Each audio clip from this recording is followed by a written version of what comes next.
Hello everyone, welcome 恭喜 to 發財 the Three Marketeers Show. 恭喜發財，恭喜 Yes. 發財. You know, 恭喜 like 發財 this Wherever you are. This is 72, right? Wherever you are from, I hope you are having fun, hanging out with your loved ones, and basically, anyway, still wear masks, do your SOP kind of stuff, right? Anyway, tonight we have a very special guest. I think you have seen this guy like donkey times. He's one of our best guru. They come in and talk about something crazy that blown our mind away, right? So this is really something that this is the reason why we brought him in, because he's kind of like a tiger to us, right? And we just want to unleash the power of the year of tiger into Tiger in the world of marketing. Yeah, man, the tiger in the world of marketing. So that's the reason why we have Maverick here tonight. So wait, let me show the names just to make sure. So guys, if you're watching this live, right, just say hi wherever you are doing this from. Yeah, Bob say Maverick wearing red. Hey, you only notice Maverick wearing red. All of us wearing red. Somehow I got a Mickey Mouse here purposely. I dug out this T-shirt from like donkey years ago. You guys never noticed. Sad lah. Oh my god. Okay. Because I wear black all the time. We invited the Mickey Mouse, the Disney's representative. Yeah, I mean, I represent Disney lah. I hope I can lah. But then again, that's how you see. Manfred so happy.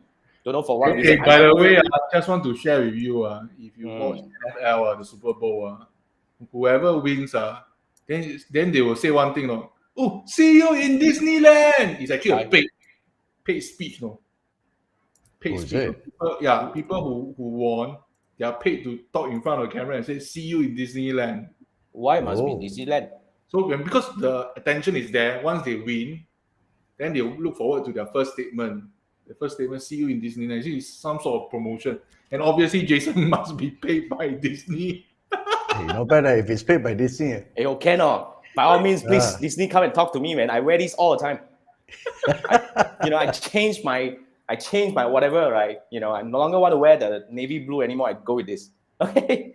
All right, guys. Okay, now, if you're watching this, tonight we have a very kind of like a loose show lah. But then again, I think since we have a very special guest tonight, right? But then probably we want to allow him to share with us a bit about what he's doing right now, Maverick. I realized you had you launched something, and first you have a dog, right? We met Bella, and then and you actually launched some framework about posting on social media. But what are you really busy about these few days? I mean, recently. Probably getting told why I don't have red color stuff. So actually, I just realized my flag is red, so I can take off the jacket because it's getting very warm. Yeah, my fittings here is also red. I actually can do with it, right? Let me change back to navy blue lah. Yeah. But I've been doing quite a fair bit of research on textile wastage actually. So sorry to be a downer for those people. Just now, before we came on board, we were just saying, so whenever someone asks me, Maverick, how come you can't even buy a red color shirt? So it's not about the price, because it takes 2,700 liters of water to make one shirt, which means it's 2 years of drinking water to make one shirt. So like, if you only wear the shirt one time, right, man, it's just a waste of water lah, environmental and whatnot, right? So there goes the wedding gown industry, man. Oh yeah, man. True, that's one. Just now we were talking about jeans. Jeans was 7 years of water as well. Just for one pair of that jeans. long. Okay. Yeah, so I think sometimes we consumerism. So, but very funny because all four of us are marketers, right? Our job is to help businesses move products off the shelf, and yet now we are talking about us telling them not to buy stuff. So not a very good start. Okay, what I've been really doing for the last couple of days is decking up this new studio. I don't know whether you can hear, if you on the headset, you can still hear the echo. So I realized the echo is okay with me. As long as we didn't hear fireworks, okay already. Curtains. But I realized the bigger your place, you have echo and reverbs. So you all can't hear the echo, but I'm hearing my own echo right now. So which is tough. But last time in the smaller room with just like a storeroom, I realized I never have an echo problem. So bigger units, especially the ceiling. If the ceiling is higher, if you don't have enough fabric stuff, that's tough. Well, I always thought the echo works on small spaces. So obviously my size is wrong. Okay, also because my positioning, because I thought I want to create some depth at the back. Correct. So I'm Oh, actually yeah. looking at a corner. So whenever there's a corner, it's a 90 degrees, right? So I think the sound will just bounce there. Yeah, it's just, yep. So if you ask me what I've been busy with, just shifting away things.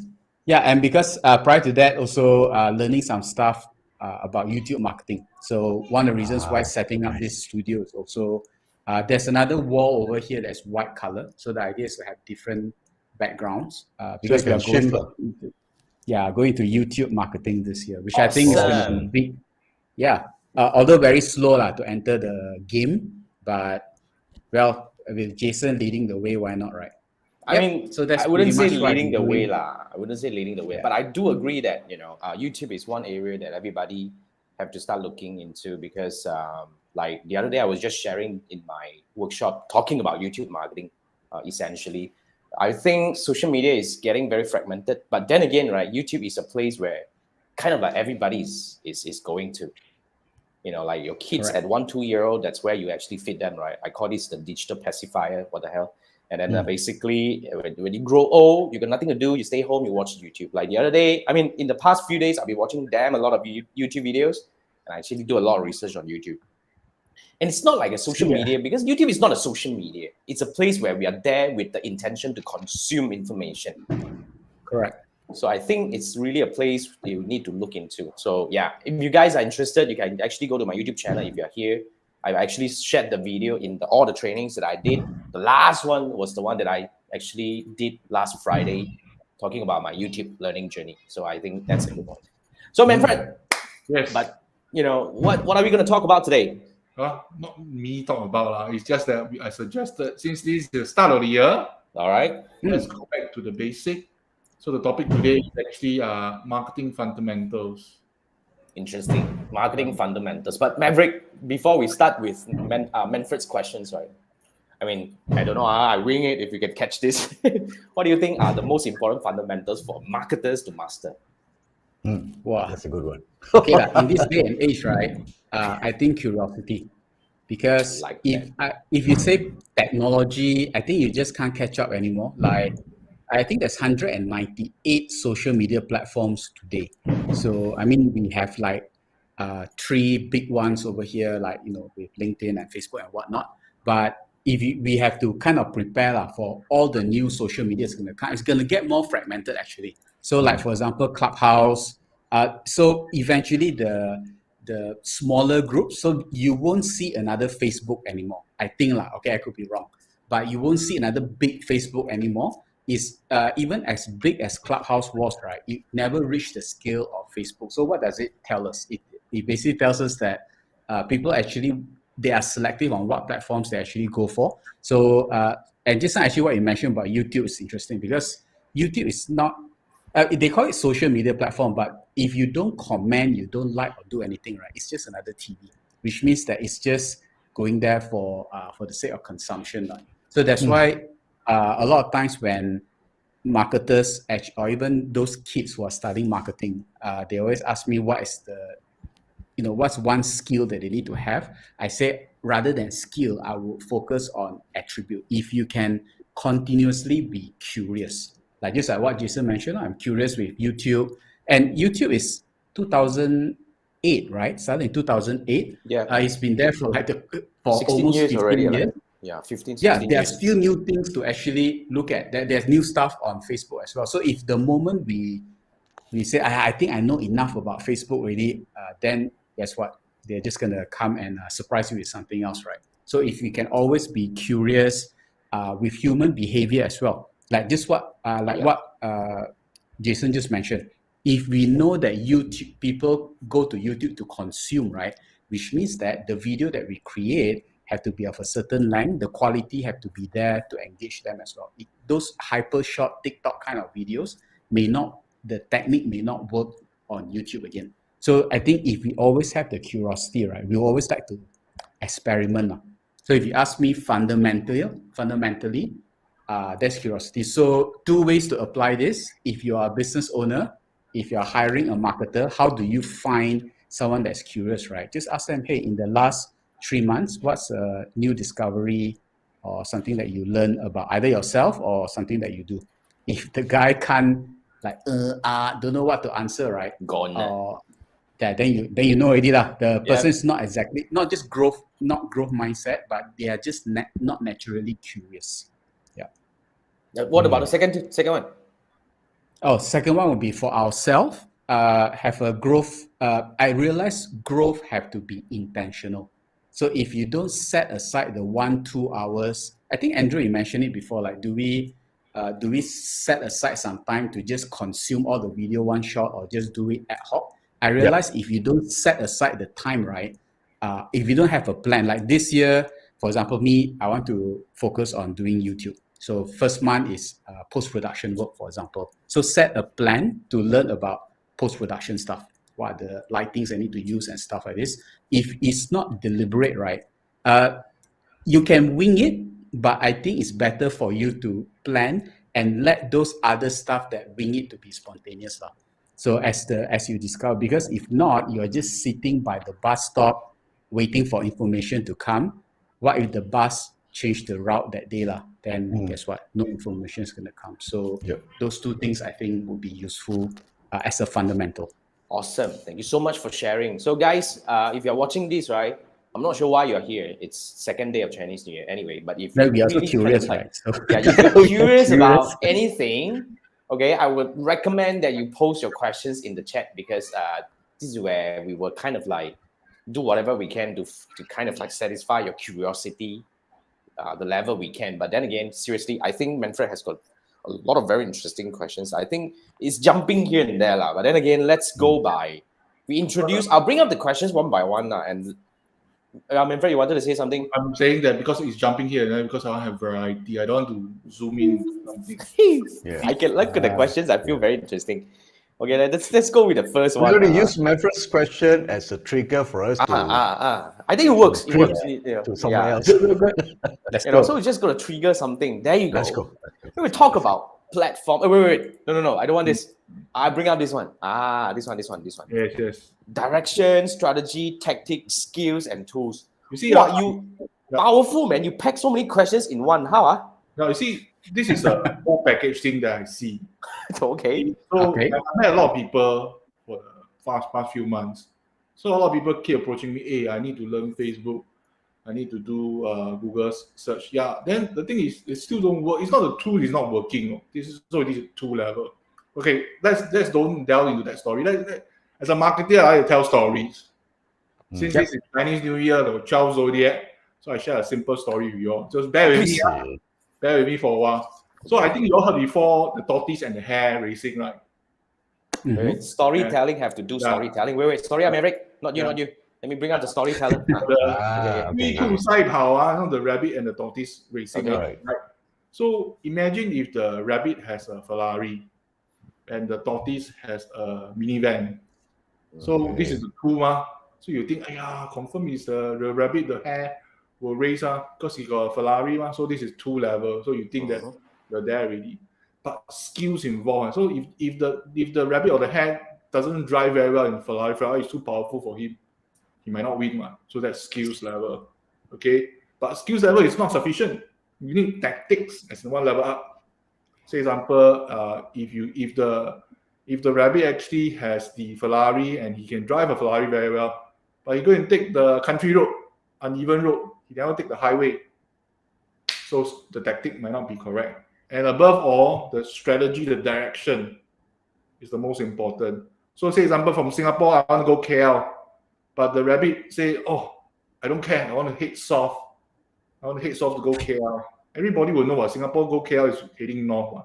So your direction, your strategy is wrong. So that's the most fatal part. So elaborating this story is that a lot of times I meet people, they keep saying, I need Facebook, I need the skill. But your direction, your tactics, not there. Then you blame on the skills and the tool. I think this is not very fair. So this is the reason I was telling this very simple story about the direction of strategy, the tactics, the skills, and the tool. Very interesting story. Very interesting. So my question is, which one comes first? Which one comes first? Normally, I think it's the strategy will come first. You think your direction, how are you going to do? Who's your the market or your target audience? What are their unmet needs? What's your product and services that can really capture their attention? And follow up with how you're going to market the things.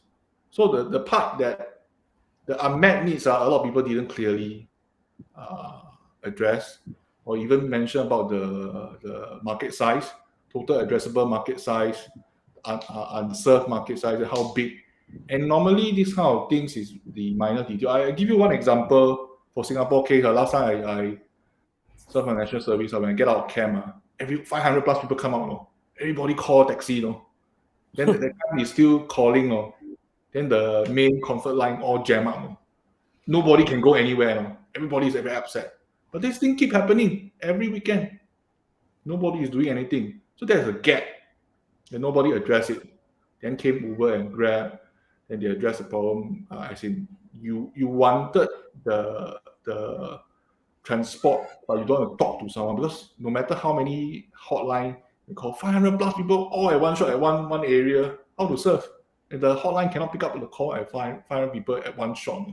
So you need an app.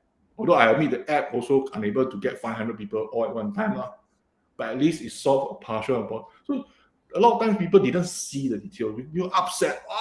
Such a stupid problem. This comfort is not solving my problem. I wanted to go home now. So this is the addressable market. So how are you able to provide a need, not the unmet need? So this thing is never been addressed. I see a lot of business and I come to a conclusion which kind of very interesting. I don't know for Malaysia, but for Singapore, I think it's before COVID, it's relatively easy to do business. Anyhow, don't need to think about market size, don't need to think about unmet. Then got business already. But ever since COVID happened, everybody suffer because market size reduced. So the proper marketing thing wasn't there. So hence this question comes out.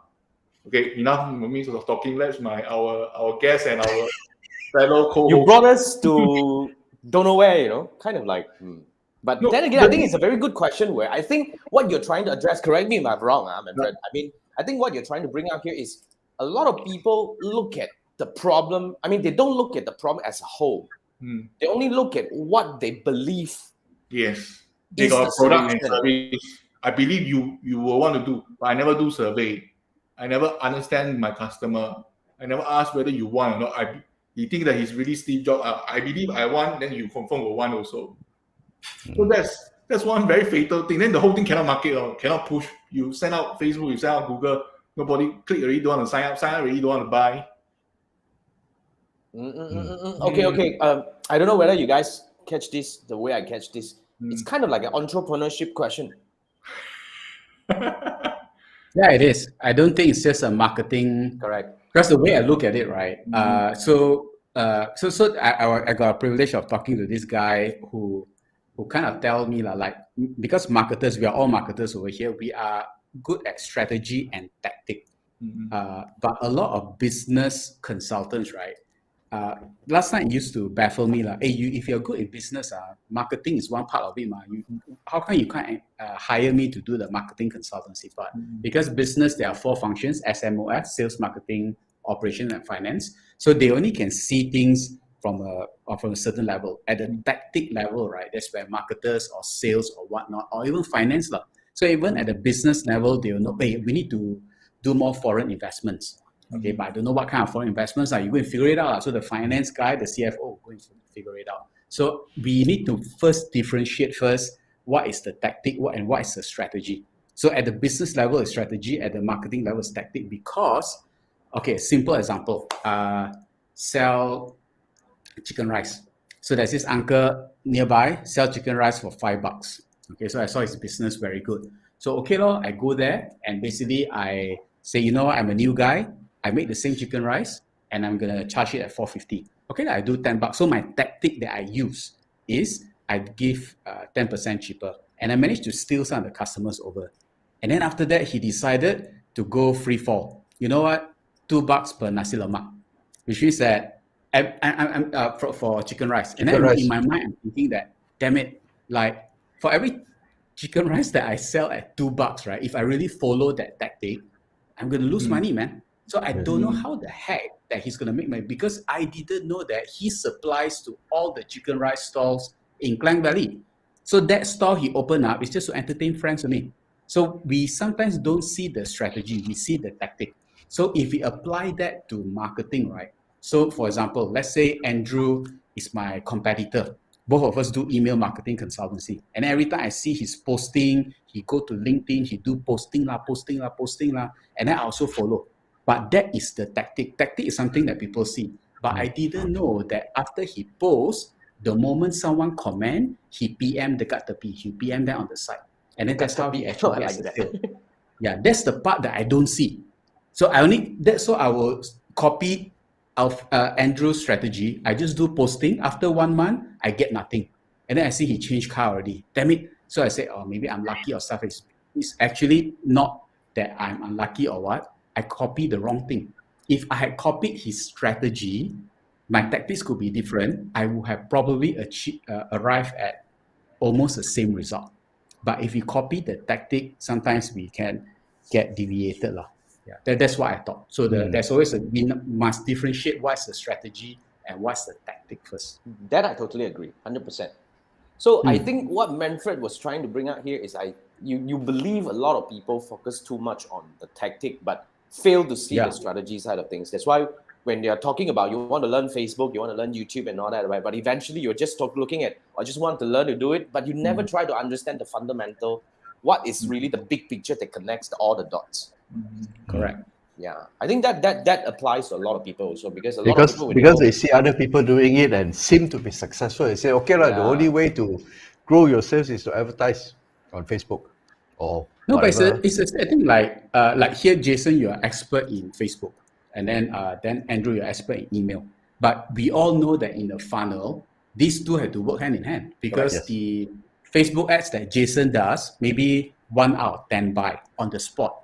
The other 9 is I don't know yet. So they need some nurturing. That's where email come in. Because if you continue the nurture with ads, you can, but a bit expensive because retargeting and stuff like that is going to cost a bit. But if you nurture them 2 ways, if you do ads and you also do emails, right? So it's going to help rack up the trust a lot better. So I think, back to Manfred's question, I think a lot of times people say, hey, I think when you are a hammer, every problem you see is a nail. So if you are Facebook ad expert, right? I have no need to do Instagram, no need to do TikTok, just silent all on Facebook only. But it's just one tactic, okay? And Andrew cannot say everything also have to do email. Actually, I can just shoot Andrew off. Then where you get the emails in the first place? True. Right. If you don't do organic or paid ads, you're not going to fill up your mailing list. So I think that's where a strategist and a tactician is different. So we must know awareness before change. We must know what's the difference between the two first. Okay. Just to add, sometimes it's omni-channel, on and offline. So online, the exposure for a person will be very short. If you have a physical store, you have many outlets. Say, example, in Singapore, you have many outlets. Your purpose is actually to draw them to the store. As in, say, example, I give you, since you've been buying product ABC, I'm giving you a free sample ABC if you come and collect from the store. Of course, then people see this, people will come. Then at least know that your email is working correctly. The email is real. Yes. Don't respond. Then you come. Then your salesperson will say, oh, thank you. This is the product ABC. Please sign here. Then we got extra, like McDonald's, upsell, cross-sell again. You buy this one at 50% off or something like that. When people keep interacting, because physical shop, the touch point is more. Correct. They buy more from you. They say, oh, this is the latest stuff. They come here to get free stuff. End up, they buy this, they buy that. So that's the purpose. So there's multiple things. The on and offline is important. So Hey, Manfred, you brought up a really good point with retail. Okay, so another example we can give is now Chinese New Year, we're supposed to give tactic or strategy that's more Chinese New Year, right? So, so because a common soft drink that people drink during Chinese New Year is Coca-Cola, because red ong ma. So if Lotus or whatever hypermarket, decided to do promo, which means that normal price 30 ringgit, but because Chinese New Year pre-sale 15 ringgit, no idiot, right, would walk to that mart just to bring 15 ringgit only. The moment you go in, sure you realize that milk powder is so cheap. This one is cheap, ma. Yeah. So if let's say a grocery shop look at Jaya Grocer doing that, it's like, okay lah, you do 15 bucks, I also can do. That one's the tactic lah. The strategy is that the moment someone go in, they will end up buying other stuff. But if your grocery shop don't have that retail or merchandising setup, a lot of people literally go in to buy the 15 bucks thing and they will just leave, and you end up losing money. And don't forget, the bigger companies is the credit lah, the credit terms that they get. So all these are the strategies that I think when we work in the company, we know what are the things that happen inside. But from the outside, we only see 15 ringgit for a carton of Coke. Okay lah, I also follow that tactic. So that's a lead loss strategy. It's not a lead loss tactic. It's a lead loss strategy, you see. Yeah. Right. Nice way to differentiate. So also say example, now you already purchased $20. So another $10 product, you get a free ang pao. Ang pao is not the cost is very low, but they know that you are greedy. Then you surely want to buy this and that also. So you never mind, I just buy. So the cart size is increased, you see. Yeah. The little things, no, just ang pao. Now it's festive season. They want the ang pao, you really like the design, very nice. Got the tiger or meow meow, can move some more. I think this is the true story of a guy who fell. Anyway, so I mean, guys, just want to say hi to those who actually commented. Right, if you're watching this, share with us your thoughts. Just put it in the comments so that we can actually bring up this discussion. Good job to Manfred, really, to bring up these kind of crazy questions as a start. Right. But then again, just to say hi to whoever who's watching this. Hi, Anjali. Okay, Anjali is one of our guests. Yes. Anjali is coming back, right? Anjali, are you coming back? I'm not sure. Okay, so so Anjali is watching and Adrian is watching. 恭喜发财 and 恭喜发财. Just enjoy your Chinese New Year celebration. And Richard, I think this is when Maverick was sharing about salespeople, marketers, and all that. But Richard actually put a remark. Marketers have to think like salespeople. It's alike, Marketers have to think like salespeople. No? Well, what do you think?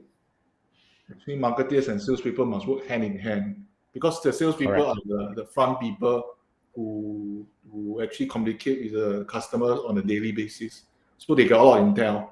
They really know how the customer look like in groups, in family, with how many kids, 2 kids, 3 kids. Is the husband talking or the wife talking? What are they most concerned? What are they most buy? What are the concerns? What are the things they want to buy but they never buy? What are things they always buy without thinking? So all this intel is valuable for marketeers. And marketeers, please don't always sit inside the office. Go talk to the salespeople. So of course, must buy them coffee and then they'll tell you everything. But I think if you were to follow Maverick's thread, marketers should think like business people. What do you think? True.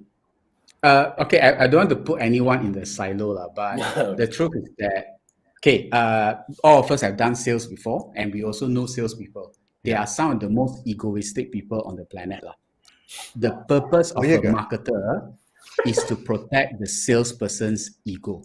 Because when the salesperson ego is on, right, man, they're on a winning streak. They can close sales, which is good. So how can a marketer juggle the salespeople's ego? By sending them qualified prospects. So the moment the salesman, I'm the king of the hill, you give me 10 prospects, I can close all, right?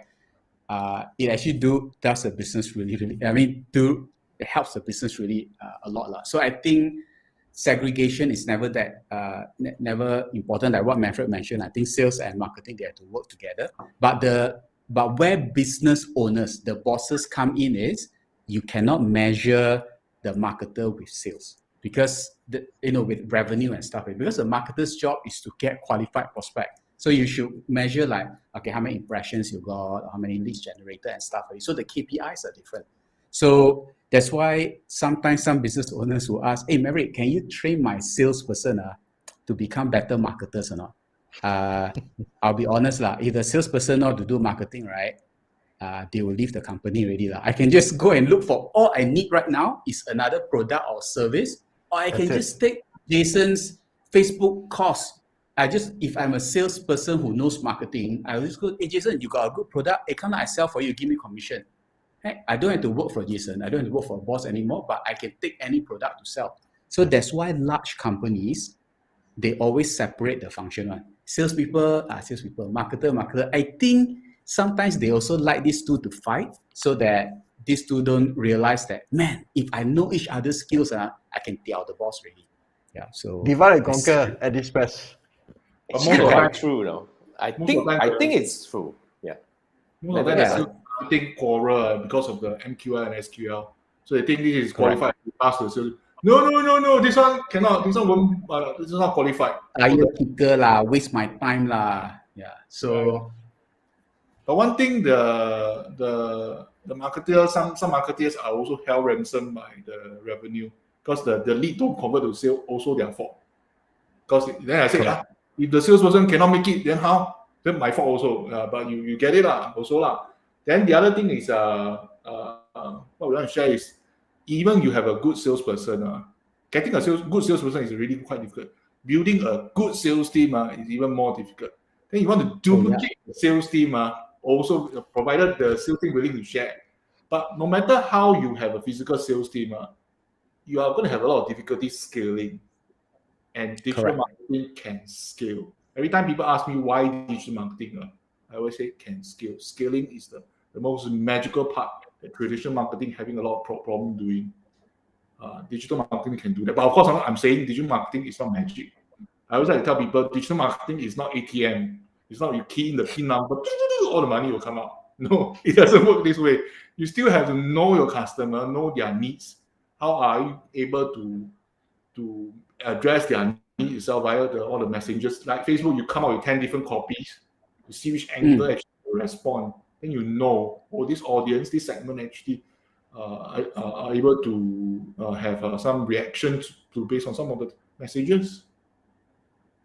correct. But actually, Manfred, you mentioned a point that's interesting. So, GE has been, Great Eastern has been one of my clients lah. So nothing sensitive, but I'm just mentioning something that we have all observed anyway.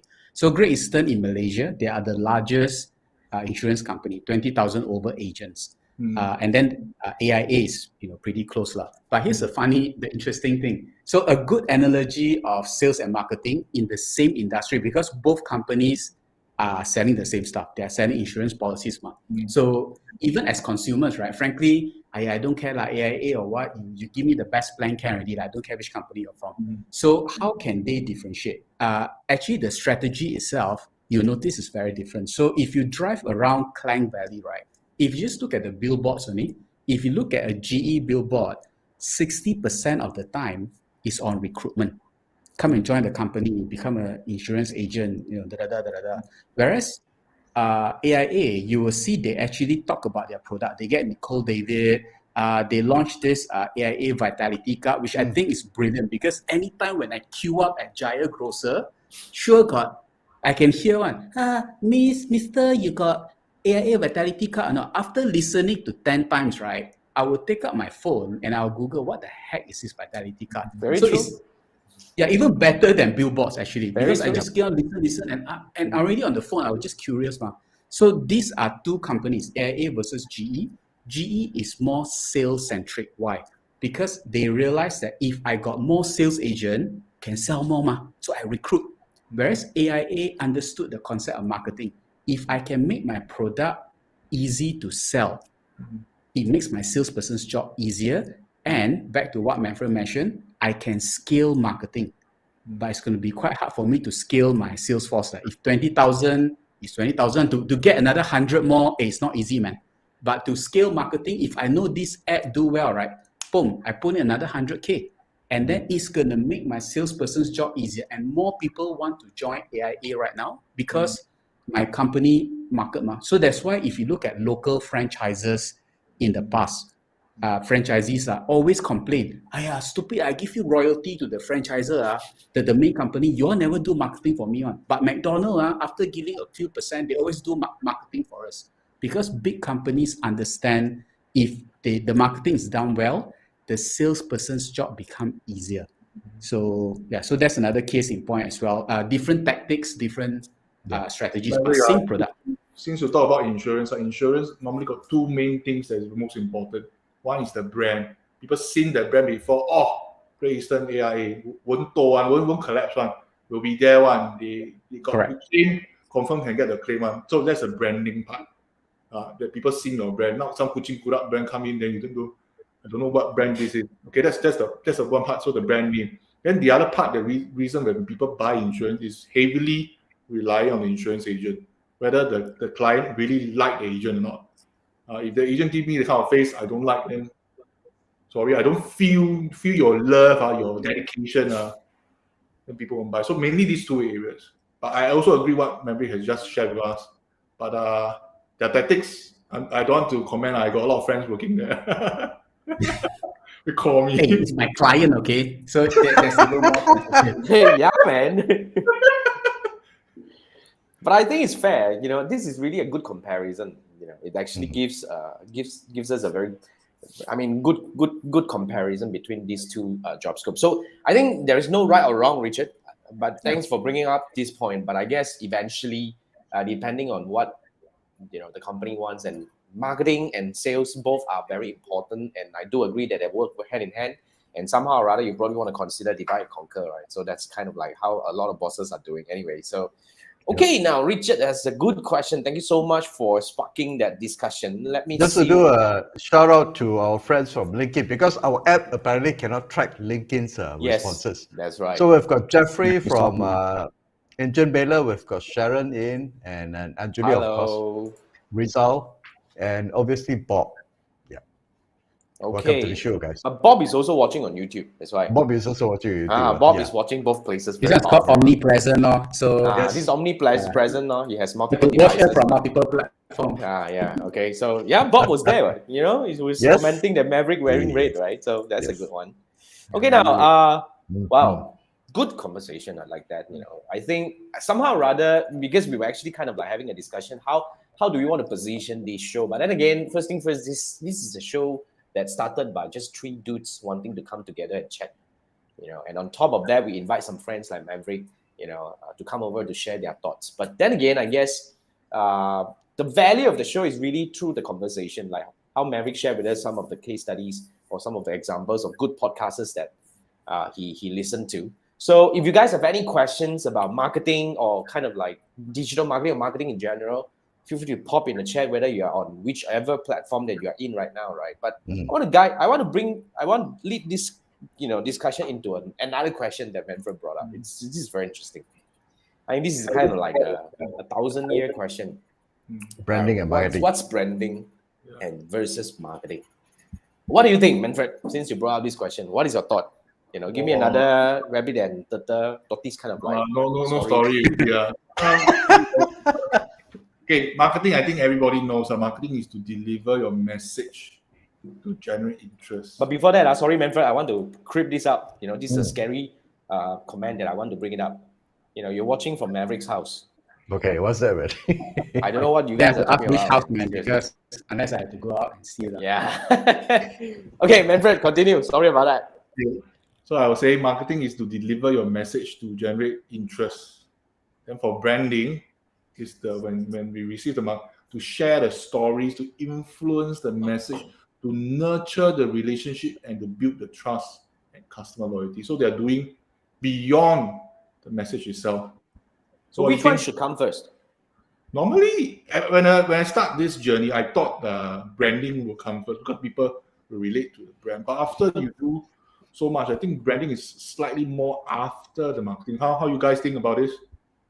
I think branding and marketing happen simultaneously. When you're marketing, you're branding yourself. When we are doing every action that we do, when we appear, I mean, to me, it's this. Every time you appear and show up, that's marketing. Mm-hmm. Every bloody video that I posted on my YouTube channel in the past, close to 700 now, these are all marketing. But every time I do marketing, I'm positioning myself as a brand. People know me as Jason Gunn. People know my characteristic. People feel me in a way. They either like me or hate me. We have haters now anyway, but it's kind of things how it goes. So I don't know. What do you think? That's my take. So branding is like your personality, and marketing is how you show up or where you show up. That's to me. Mm-hmm. That's to me. I don't know. Okay. Like Jason now, the Mickey Mouse guy. Yeah.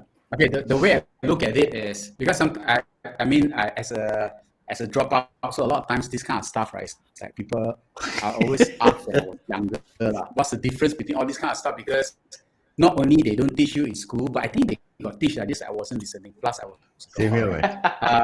But I think one of the best ones that I got, which was really simple, because if it's not simple, usually we forget anyway.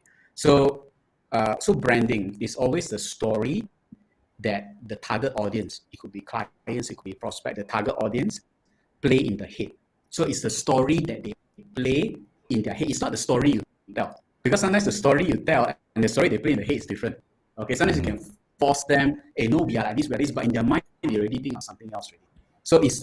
So branding is always a story that, almost like Inception, the movie, how they plan the idea. So for example, iPhone, for example, when someone, so I, before switching over to a Mac, almost 10 years ago, I used a Sony Vaio, and super expensive, like 9,000 plus ringgit, which is almost 5-figure, way more expensive than a Mac. But I realized that whenever I take out the Vaio, right, nobody look at me. Like, I thought chicks would look at me, man, I'm carrying a 9,000 ringgit, laptop, and then I bring over to Starbucks, but nobody bothered. But when I downgraded to a MacBook Air, which is 3,000 plus only, I noticed people look at me. Okay, so price-wise, yeah.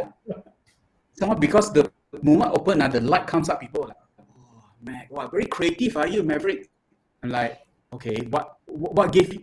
I just open up my Mac and you immediately think that I'm creative. Because that's the message that Apple already planted in people. The moment Jason take out his iPhone and take a photo, wow, that photo sure nice one. Why? Because they're thinking about iPhone. Sekali his finger is blocking the camera also. People don't care. As long as he take out the iPhone and take a photo, it's going to be good. Now, that is the brand message that Apple has already put in. Now, where marketing comes in? Marketing comes in to magnify that message, which means that if Kanye West is using the iPhone, if let's say a really creative person, Jimmy Choo, for example, uses the iPhone, you see, creative people use a Mac. That's why all the smart people use a Mac. So marketing, the marketer's job is always a multiplier. So they multiply or magnify the story that's already in your head, social proof and stuff like this. So if you ask me which one comes first, okay, it really depends. If your business is already running, you focus on brand. Which is your business already running, you got sales and stuff like this. But if you're starting that time, I think it's easier if you focus on marketing first, because marketing, there's more ROI that you can track. Which means that, and the start that time you don't have a lot of money, okay, so you get very kanchou and get very desperate, because branding is a slightly longer term game. So when you are starting the business, you're like, hey, how come I do 6 months with it, I still don't get any sale? If you're doing too much branding, you become stressed. But it doesn't mean your branding don't work. It just takes some time for it to work. So I would suggest, if you are starting, focus on marketing first, because that's the closer to the conversion process. But if your ship is already quite big, then you got some money, the customers already there, then focus on branding. Because a lot of people think about branding is just name and logo. Yeah, I mean, yeah. But then again, seriously, I mean, just want to check, Maverick. I'm not sure whether it's me or you. Your audio is kind of like, There's a static sound, right? Static. Is it coming from who? The audio system is also excited when Maverick share. I think it's Maverick's side. Yeah. Static Sorry a about little that. bit. Yeah. Static. Is static from your side or my side? When he was talking, they are static. Yeah. Okay, guys. I just want that's to make sure that that's But then again, Adrian agreed and said, well said, great explanation. Thank you, Adrian. Yes. Thanks, Maverick. I think so. You guys, I mean, basically branding and marketing. Yeah, I would agree that definitely if you want to get your business afloat, then marketing first. In fact, sales and marketing, just get the money coming in first. Then branding is something that you have to. It's over time. Yeah, it's over time, and you have to. It's all about showing up. Sometimes. I mean, if you're talking about personal branding. No, actually, like it or not, like what you guys are doing every week. Remember, you're counting 72 episodes already, right? Indirectly, you are basically portraying consistency. So you don't say that you are consistent. Hey, believe me, I'm Jason Gunn. I'm very consistent. You can't say stuff like that, because the more you say, Jason, if you say you're consistent, means you're not, right? But by your action, every time 10 o'clock, I switch on Wednesday and I see you, that builds consistency. Now that one is brand. Now you don't have to mention that we are consistent anymore. The seed is already there. Just like how some banks, right? Their values, their company values is integrity. And like, seriously, you are a bank.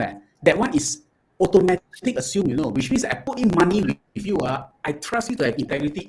If you have to put integrity as your company value, right? Well, that one, okay, maybe I want to deposit somewhere else already. Right. So I think they're implying that they got integrity, others don't. No, he's like saying, "Hey guys, I'm honest. I'm very honest one. I'm very, very honest one. 100% honest one. Look at my face. Yeah, Confirm, sure, honest. I think, Okay, yeah. Just to interrupt a bit, for Apple, the branding is actually more challenging the status quo, think different. That's the underlying the why people buy their why. Then correct. How they do that, because they design things beautifully, make it simple, make it user friendly, and it so happens they sell computers and handphone. The what and the brand part just want to share a bit. I think the brand is more than a logo, a color scheme of product. And the brand is more like a gut feeling of the product or service or organization. The people's perceptions is formed based on the facts that you provided to them. Are you reading? Yeah. Oh, damn good explanation. Like come from textbook, 100%. Now I'm just saying just teaching you lah. Powerful, I tell you. That one teacher material already. Teachers like that, teachers like that. Teacher already on. Well, actually, what Manfred talked about logo and all that, right? It's a symbol, So I was just rewatching the Christopher Nolan's Dark Knight trilogy, right? So Batman.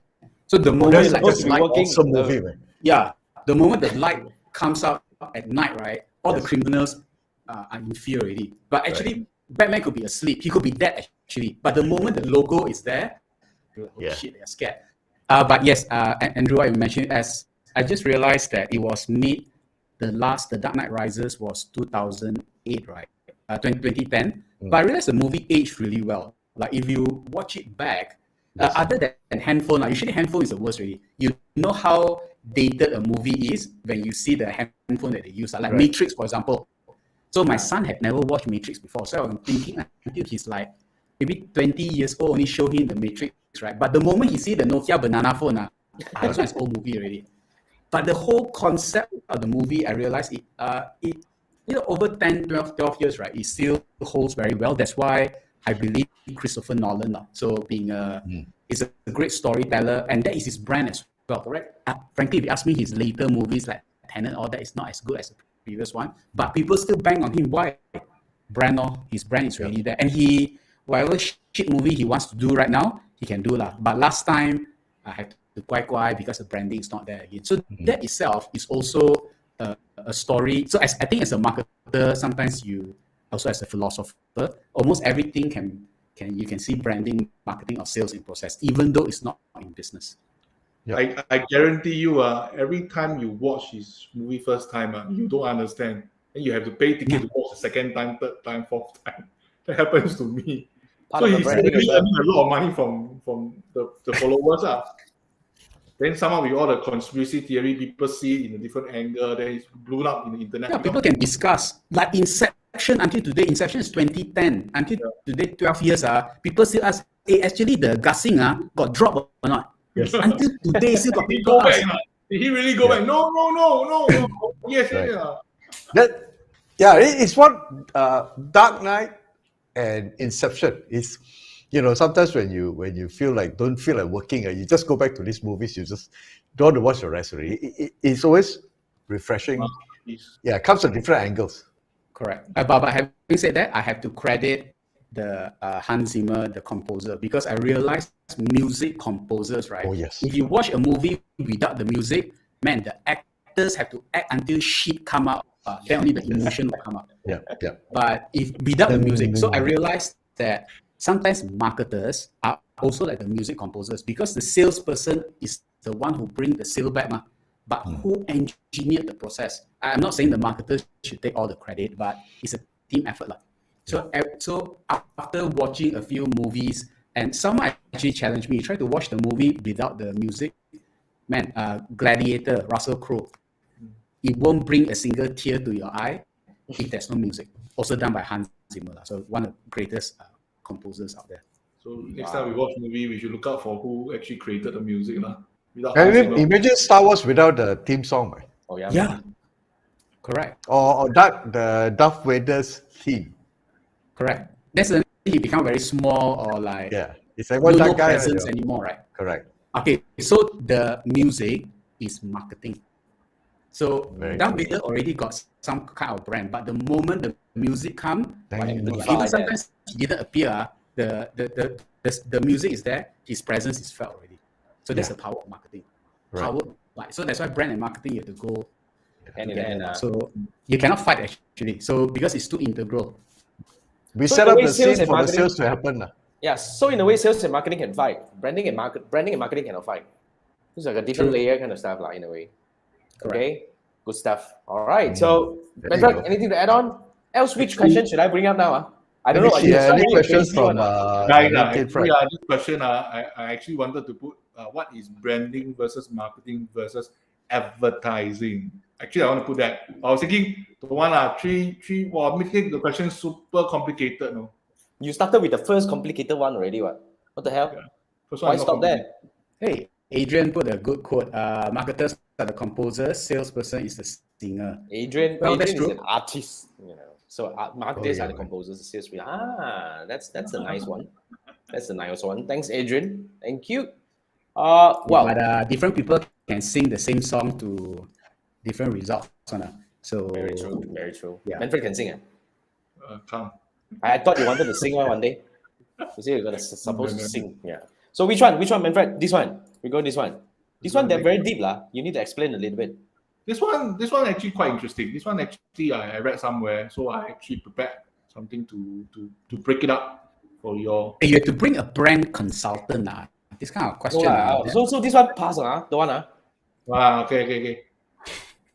What? Or you want to go for this? Well, which one? This one is quite interesting. Product market fit. It's just not what I briefly cover, because a lot of people didn't really think very well about the product market fit. So the target audience, obviously, the base of the pyramid, correct. The actually, audience. Manfred, just now you talk about Steve Jobs. Because a lot of people will say that you create a product, people will come, because Steve Jobs said that, right? Okay, but you have to understand that Steve Jobs is three things. One, he's a genius. Second, he got shitloads of money behind him, investor-wise. And third, he's a dick. Okay, so if you don't follow his way, you are out of the company. So unless you are okay to be these three things, you have to listen to the market. So not everyone can create a product. No need T9, no need the BlackBerry button, just a piece of glass can ready. Again, the three things are you have to be a genius first, you got money to back you up, and even these two things, you still need the big one. You have to be super stubborn. Because you see the vision before everyone else. So I think that's where a lot of entrepreneurs would think that it's nothing wrong to want to become like Steve Jobs, but you need to take stock. Do you have that? What it takes.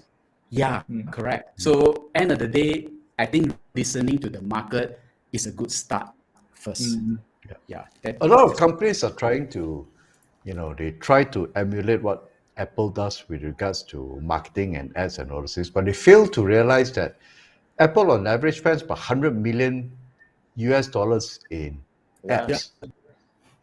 And at one point there was a YouTube discussion with one of the agencies that's, imagine the agency TWA that's running for Apple, they actually set up a separate agency just to serve Apple. An agency spin-off just to serve Apple, nobody else. And that's kind of amount of money they spend. And when they run ads, the earlier days, when they were running ads for social media and all those things, they were not concerned about ROIs, they were not concerned about engagement and all things. As far as they're concerned, I just want to spend 100 million on ads to make sure just flood the market. Yeah. Any one of us will say, "Wow, what sort of return, what sort of ROAS and all those things." Those discussions never come across. Correct. So if you want to run, if you like us, a small company and try to act like Apple to advertise, it's a suicide. That's it, man. Yeah, man. Correct. I totally agree. In a way, because it brought up a very good point. Immediately, it actually either you have to fulfill all three of them, not just one of them. Else you won't be able to just become Apple. And of course, provided everything must happen as it is. Yeah. So, well, good one. Product market fit is really something that you have to actually kind of like. But also opportunity, right? So I mean, talking about phones, BlackBerry. So BlackBerry actually became mainstream because back then only business people would use it and stuff, and this was very long ago. It became mainstream because of 9/11 bombing. Because after the bombing of the two towers, right, in New York. Sorry to bring it up, guys, for US. Yeah. So what happened was that almost every other function doesn't work. You cannot call, you cannot SMS anything because of the disruption. Only BBM, only BlackBerry, the emails were going through. So because of that, a lot of people started adopting BlackBerry. And BlackBerry went sky high. This was in 2001 during the 9/11 bombing. So it's also opportunity as well. So yes, that one, would you say product market fit? The market wanted email because they realized that, and again, I have to set context, back then, nobody checked emails on their phone. They are busy playing Snake only. Okay, your phone can do calculator, your phone is damn awesome already. So everyone want to check email, have to open computer, open laptop. So BlackBerry was the first that allows you to, just bring it around. They were creating pages. So from pages to that. So they capitalized on the opportunity at the time. Yes, BlackBerry is not as great anymore. Kena slaughtered left, right, center by iPhone. But it doesn't change the fact that if BlackBerry wasn't successful back then, it may not pave the way for Apple. So not to say who's good, who's bad, who lose or who win, right? But if you look back at the last 30 years, some mistakes were necessary to create whatever that we have today. So I think as a spirit of entrepreneurship, since you guys talk about digital marketing entrepreneurship as well, sometimes we make mistakes, but we'll never know the mistakes we make today, right? It may actually cause something good to happen further. So at the end of the day, just shut up and take action. If you think too much, just keep doing. Just keep doing. Don't think. Yeah. If you think too much, it's not entrepreneurship already. That one, you maybe going to become a lecturer or something. Become a philosopher, I think that's better. Yeah, philosopher don't need to do anything or not. Just think. Or become a politician. Also, think, talk, but don't do. We have a question coming from David. David C. Kyung. I don't know. I think let's call him David. What do you think of personal branding? That's a good one. It's a broad question. Personal branding. What do you want us to talk about personal branding? To me, I think if you say good, important. But you have to do it right, and you can do it fast in the digital era. I think if you want to apply back to the digital marketing side of things. So actually, Manfred kind of answered that one just now when we were talking about insurance. So if two products are the same, you like it's either the person is your friend, or I always see this guy always all over social media. I think I can trust him now since he talks so much about insurance. So that's also personal branding, or personal branding for a point of, hey, that guy is a single mother. I think I should support her because I'm also a single mother as well. So that's also another form of personal branding. So if you ask me, what do you think of personal branding? I think it's important, especially now when there are so many competitors. Product, because of China, I think every product you can find a copycat at a lower price. For personal branding, a lot of times when you mention this, I think of LinkedIn straight away, to be honest. But for personal branding, I think one of the very interesting example is property agent in Singapore. A lot of property, because my place is MOP as in 5 years already. So I have a swarm of property agents keep knocking at my door, giving flyers, putting inside, asking me to sell. And honestly, I take all their flyers seriously and examine and see the differences. None of They got put photo or not? I got to ask this. Do they put their photo there? Yeah, they put a photo. They put their photo, their contact number, the reason. But the reason cannot make it. So the pretty one got higher chance, is it? No, it's not getting my attention. Then the personal branding comes in is when I was on TikTok, people are talking about property as a value add, as in they tell you, but they are now asking me. They're not knocking on my door at the most inconvenient time when I'm cooking or washing. So when I'm ready, I'm receiving information, personal branding. So I've been reading and I'm watching his information about why the process, the stamp duty, when do you sell, property will not always forever go up, so and so forth. Then I learned something new. Then the gap between the influencer, he obviously is a property agent also, is smaller. And when the time comes, I really want to sell property, I will think of him. I might consider him. Yeah. Instead of all those flyers and keep knocking on my door. It's interrupting me at the worst time. So do you mean in order to do effective personal branding, sorry to interrupt, Manfred, you have to do something out of the norm? You have to do something effective that people will want to bring in the distance. Obviously, the flyer is not working. They give me the kind because everyone is doing the same. Doing the same thing. The magnet to put on the calendar, put on the fridge one is also not working. I also throw away. They put on the fridge somehow. Wow, go to that extent. At least two. So they do different things, but the different thing is still not different enough. If I were them, I would do TikTok, because if I have a lot of knowledge on property in Singapore, there's this property Lim Brothers, which is doing very good on YouTube. I watched that interview. I was so shocked to hear they got staging. They got staging furniture. They say, okay, I'm going to do filming. Then they will bring in all the furniture, make this house like a palace, and the furniture will stay there for house visit until the house is sold. The effort they put in is like, I'm helping you to sell your house. So if you want to sell, you should find him, no? Correct. No, you find him because the service, they show you their service level is above and beyond. That is really a personal branding. That is, I cannot find someone who can do that level of commitment. Got staging furniture somewhere. They changed the whole place until, this place really worth so much money. I'm willing to pay. Because actually, like what Jason, you mentioned, to do something that others don't, or to stand out, right? Which is true. Like so, very simple. Like during Chinese New Year, I was just talking to Andrew as well. Because he wished me first, 恭喜发财 lah. And I noticed he put my name there, so he personalized his WhatsApp message a bit. Yeah, man. So I shot a video back to him. So video is the hardest to. Okay, you can do those generic video. 恭喜发财, 恭喜发财. So your grandma all the way to your sister-in-law get the same message. Doesn't stand out. But what is the cost of just turning on your WhatsApp and shooting a video message? I can tell you the cost: 27 seconds. It only takes you 27 seconds to shoot a personalized video. And it doesn't have to be June. I just, hey, hi Manfred, just want to wish you and your family 恭喜发财, Happy New Year. Hey, let's talk soon. Actually, the first part only you change. The rest of the part is scripted, the same. But that is something that a lot of people don't receive. So again, is it digital marketing? I think so. Is it advertising? You don't put a lot of money. So sometimes people will say, hey, Maverick, that one cannot scale.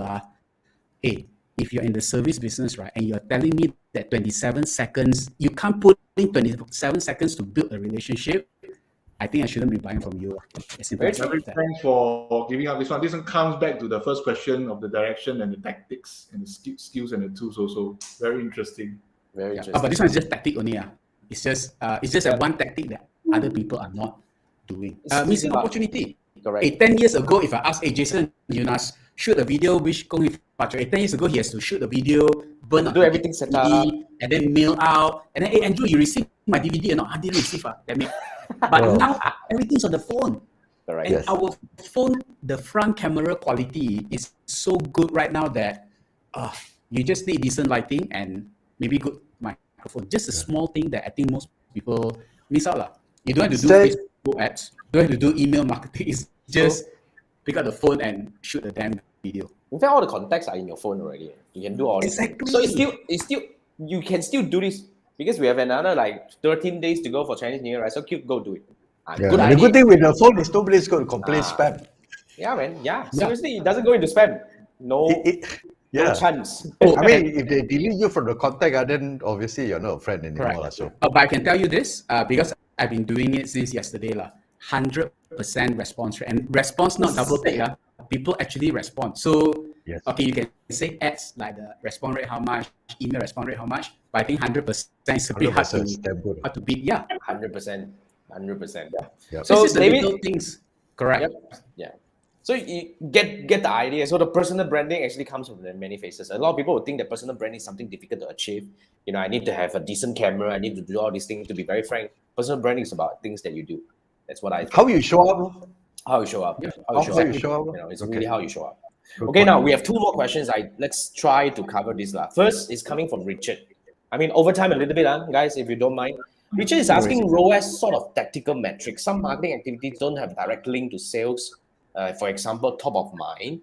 And then I think that's a statement. And then after that, he followed by another question, which is product services development as marketing. Thoughts on this? Wow, a bit difficult to catch this thing. Yeah. The good thing about, because his question is so vague, we can pick an angle and answer from the best angle that we can. We just probably, we have one more question from Jeffrey, so we probably will spend like a bit. I mean, let's try to help Richard a bit over here. So okay. If you ask me, I mean, just a short one. ROAS is a tactical metric. Yes, correct. But like what Andrew mentioned about what Apple did, just like putting their logos everywhere and stuff like this. That one you can still measure by impression. If people visit your website, you can measure things like bounce rate and site visits and stuff like this. So in a way, it is, you can still measure it. Branding sometimes is very hard to measure. I know when you change your logo from square to round, I cannot tell you how they calculate. But when you put a billboard somewhere on the highway, and let's say they say how many cars go by, you can do an estimate already. So I think if let's say your idea is visibility, like Russell Taylor is very good at doing air fryer. So what they did at Federal Highway, because they were targeting, I think, the Shah Alam and Klein folks, man. They just put the ads over there, 189 ringgit for air fryer. Then their sales go up. So you can measure it directly. But even without that, right? I'll be honest, I didn't buy the air fryer for the longest time, but it triggered in my mind. When people ask me talk about air fryer, I always remember Russell Taylor, because every day I drive past, I saw him. So how do you measure that? Yes, you can, based on impression and frequency. Yep. So that's that. Okay, I would agree. I don't want to dwell on that. So what about this product service development as marketing? Product service development as marketing. You mean that as you develop this thing? Kickstarter project. Kickstarter. Okay. Is that just you crowdsource your basically you crowdsource your market first lah. It's like you have an idea to build something, and then you basically go and do focus group with your target customer, say that we are building this, and to see whether you like it or not. So this one, I'll take from the angle. So Law of Attractions author Michael Lozier. So he told me this because he's not an author. He if I'm not mistaken, he actually worked in the government office, but he's always fascinated with Law of Attraction. So what he did was that he actually paid someone to design his book cover. That was, but the book is not written yet. He just paid someone to do the book cover only, and every Thursday he will do a community meetup. Hey guys, you know what? Just gonna talk about this Law of Attraction thing. You just tell me your stories and stuff like this. And he did that for 3 years. He collected all the stories, and that's how he has enough material to launch the book. And because he's an unknown publisher, unknown author, no publishers no one wanted to touch him, because no track record. And what he did, he basically go and sell to those people who came to his meetup, and within a few hours, he managed to sell like 1,000 copies. That's how the publishers decided to bring his book, and that's how he went to Oprah actually.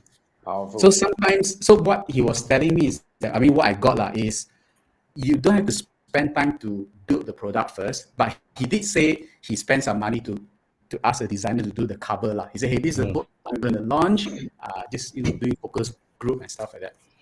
That's product development, if you ask me. Yep, that is. So that's a good way. That's a very good way. MVP, right? So it's just like similar as we start doing the course, right? And then when people start buying, then no choice, I have to do the course. Yeah, correct.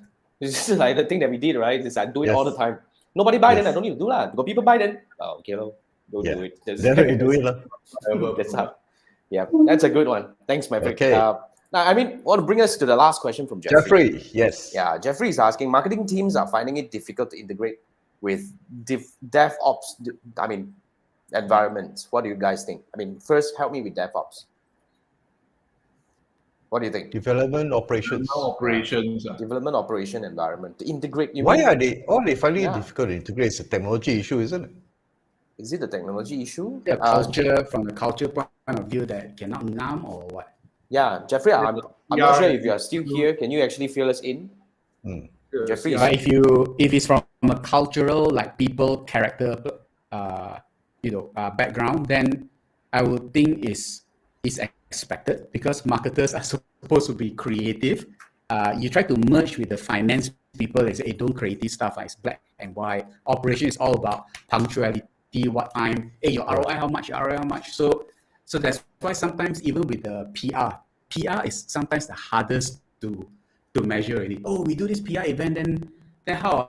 So that's why nobody likes the CFO in the meeting one. How much are we going to get from this? Sometimes a lot of stuff you cannot calculate. So Tun M told me this before. In any other country, they would, as a government, they will always locate R&D budget, to research stuff and stuff like this. But in Malaysia, the problem is that they expect an ROI on R&D. Look, the purpose of R&D is to experiment, to find stuff and all. There's no guarantee ROI one. If there's guarantee ROI, it's not research and development, it's production already. So, but, this one is a story that he told. That's why I remember from him. Like, what was the Viagra? Viagra from Pfizer. So Viagra was a product of years of R&D, but it was never researched as a tool, for sex or whatnot. It was actually to help those with weaker hearts, to help the blood to pump better and stuff like that. But they realized that it has some very bad side effects, but they kind of rejig it and make it to Viagra. So that's why a lot of times different departments are expected to function differently. The marketers are supposed to be creative. Salespeople are supposed to be aggressive. Yeah, can do. How? Don't go and ask them that shitty question that you potong steam only. Just just can one. The operations are the guys that they are. So salespeople are the one who is the kite. The operation is the one pulling the string one. But you need that kind of dynamic. Like imagine the whole team all kite one. Then shit, man, everyone literally fly kite only lah. Fly kite. Oh, fly kite. Okay, Jeffrey came in and filled us in on this question. He said, approach from a speed standpoint. Okay, DevOps is continuous improvement process, and often marketing is trying to catch up. Right. I think Maverick puts it in a very fundamental and solid way, which is I think different departments just work differently. And I guess this is a boss job to find a way to integrate this both. Rather than integrating, I think let's see whether we can optimize. Actually, the marketing, catching up may mean a couple of things. So it's like maybe they created new features and the marketing team don't know how to market that feature. Okay, but here's the problem. Is the development team creating a feature that the market don't want? So that's why the marketers are catching up. Because they're like, hey, how come you put out this feature? We don't know how to sell. So sometimes don't know how to sell. Maybe the marketers are not good, or you are creating a feature that the market actually don't want. So I think in a way, the marketers are the one that should be going out to the salespeople and find out what are the features that you need. Simplest way is at the moment, I think Jeffrey is an email engine, right? Engine mailer. So the moment someone sign up, always ask them, hey, why, can I know why you decided to sign up with us? That insight could be more important than whatever feature you're going to build. So double down on basically the strength. So marketers should be the one kind of like having those kind of conversations, or even focus group. focus group, bring a couple of clients together and just ask them, hey, what are the things that you want? So I think that's how the marketers shouldn't be left behind. They should be the one leading it. They take the feedback, tell the ops team, okay, these are the 3 features that we need to build because our customers say that if we have these 3, it's a perfect product. So I think that's how everyone can be in sync. Or the other thing that you need to is the marketing would basically need to ask the DevOps team exactly why do you build this particular feature. Yeah, correct. Sometimes they shots and theory also, right? Right. If you build something that nobody wants, then that's kind of like a waste of resources and everything. That's why the marketing needs to play catch up. I agree with Maverick. So there has to be that to and fro because I came from a software development house, and most of the time the developers build this one because the boss thinks that this is the market that could be solved by this particular feature. So they built it. Steve Jobs wannabe, but yes. Yeah. So then without understanding the reason why they need to build this particular feature, because boss say I want this particular feature, they build it, and then when we came in and try to explain to the customer, it becomes a totally disconnect because as far as concerned, the customer don't really need this. It's a nice to have. So for marketing is we need to then interface and really understand from DevOps what do they do, because DevOps responsibility is you want this, my responsibility is to ship the damn thing. I don't care how elegant or whether it works or not. Well, it works lah, but basically I just want to ship this. If I ship this, my job is done. Correct. So I say even customer support or customer service, those are great places where you can collect the features as well. I know they got roadmaps and stuff like this. Like with GIS, the CRM I'm using. So I just ask, hey, you got a lot of cool features with bots and stuff like that, but can you have a function to duplicate forms or not? Simple, basic shit. Can you just duplicate the form, allow a right click and then can duplicate the form? That's it. The bot stuff, all that, awesome. I don't need it yet. Okay, I don't use it yet. I don't know how to use it yet. But if you can duplicate the form, man, it can help me replicate my landing pages a lot easier. So that one is because I asked, and then they basically created it. So I think if DevOps work from a point of like first customer inquiry, user inquiry 1, and then trying to understand for someone like Maverick, asking this feature and this feature and this feature, what is he trying to achieve? Then only you build that ultimate feature that I don't see yet as a customer. Because sometimes I'm short-sighted. I just want to duplicate the freaking form only. But I want to duplicate the freaking form is because I want to speed up the process. Now, what can you do on your side, on the CRM side, that can help me speed up the process? That should be the ultimate goal that I cannot see lah. Because I'm short-sighted, I only want to. One is a symptom, one is a problem. Exactly. So that's where sometimes the DevOps team, that's why having a CTO is useful, because CTO is in the helicopter. They have a bigger desktop view. The coders sometimes, even ourselves as marketers, let's say we want to go into TikTok marketing, we will like go into this hole of TikTok marketing and we ignore everything else. So then we'll start thinking, wow, TikTok is the best and stuff like this. But the moment we think like a hammer, as the marketer, I think we are screwed because we only just now we talk about Batman. If Batman every time just throw his batarang only, I think eventually the villains will be, we just watch out. The moment he raise his hands, I'll be siam, we know already. Cannot lah. Must have no surprise ma. So must have the belt. But Batman has proven again and again, without the belt, he can still be awesome. So it's actually what's inside. Mysterious. Awesome. All right, guys. There you go. Wow. Thank you so much for the participation, everyone. And thank you so much for all these crazy awesome sharing, right, Maverick. So guys, thank you so much for watching up to now. This is the longest episode ever. Chinese New Year edition. Yeah, Chinese New Year New Year 2022 edition. Wow session, just one simple wow. Oh, you know how to do wow? Okay. Oh, you want to wow? What about Okay. wow? Yeah, no, ang pao. Now this is the ang pao session. Correct. This is the ang pao Can session. you all see the screen that I'm sharing? The assets.xyz. Wait, I'm bringing out the screen. Stop. Wait, what? What's happening? Okay. No. I'm trying to bring up the screen. Okay, there you go. So you can see assets.xyz. Well, Jason will put it in the Facebook and YouTube. So this one is covering performing ads in your industry. This is still a very elementary because there's only a few industry. So example, I choose education. Then you can see what is currently active in Facebook and IG. Yeah, and they actually say starting running on 20th October. I think this is still active. So you can look for those running for a very long time. This one is 31st March. So something is working lah. Oh, so they took it from the ads library, is it? No, I think something like ads library, but this is a bit similar to Big Spy also. So quite interesting. I find it. I recently just discovered this, so you can play around. But of course, the industry is a bit limiting lah.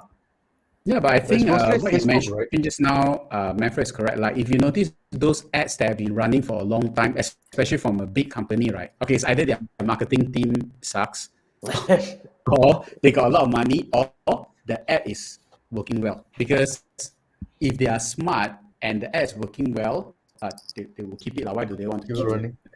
Yes. Yeah. Actually, this one almost running for a year already. See? Yeah.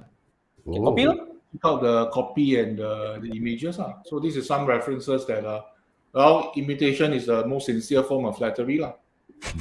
Just be careful that don't look at the tactics alone. Understand the reason why we do that. You understand the strategy. So that's one of the biggest takeaway for us tonight. Absolutely. So, all right. I think that brings us to the end of the show. This is 1 hour and 21 minutes down already. And thank you so much for joining us tonight, Maverick. Maverick, thank you so much.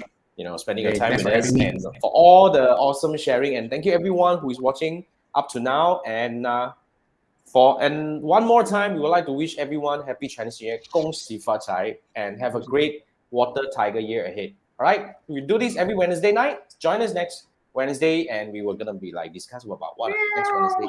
Anyway, meow, really? What's that all about? Anyway, watch out for whatever that is gonna come next week. Okay, see you next week. Thank you. Good night. Bye. Happy Chinese New Year. Bye bye.